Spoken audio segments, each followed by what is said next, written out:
అరే మొత్తవారి డిమార్ట్ సామాన్ చెప్తా రాసుకో. అది డిమార్ట్ సామాన్లు కాదే, ఇంట్లోకి కావాల్సిన సామాన్లు. 7 మందికి అన్న తల్లికి ఒక పిల్ల తల్లి అంటే తింక నేర్పిందట. చూసుకొని రాయ్. పంచ్ అంటే ఇలా ఉండాలో. చెప్పు. జీలకర్ర ఎంత? గింత గింత.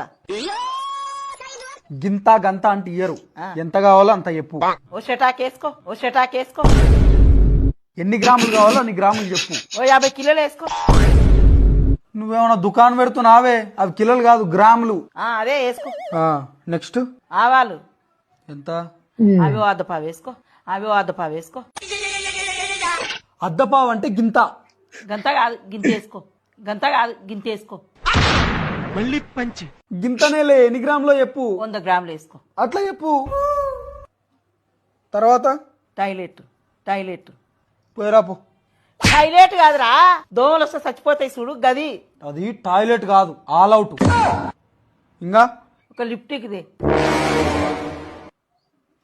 నువ్వెప్పటి నుంచి లిప్స్టిక్ పెట్టుకుంటున్నావే?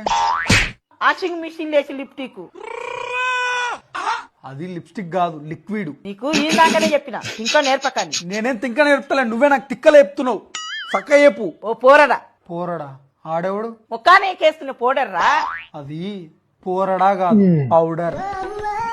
నెక్స్ట్ అంట్ల సబ్బులు తీసుకురా, ఒకటేమో కుడక తీసుకురా. కుడుకనా? కుడుక అంటే అదే బాక్సులు ఉండదు, అదే బాక్సులు ఉండదు. అది కుడుక కాదు, డిష్ వాష్ బార్ అంటారు. నెక్స్ట్ ఏంది? ఒక కంపాటు. ఎండాకాలం అయిపోయిన తర్వాత కుండెందుకే ఇప్పుడు?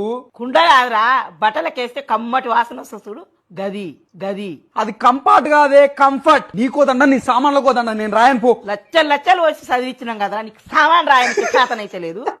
ఎరుపు రంగు ఏడా ఉంటే ఆడే ఉంటానంటే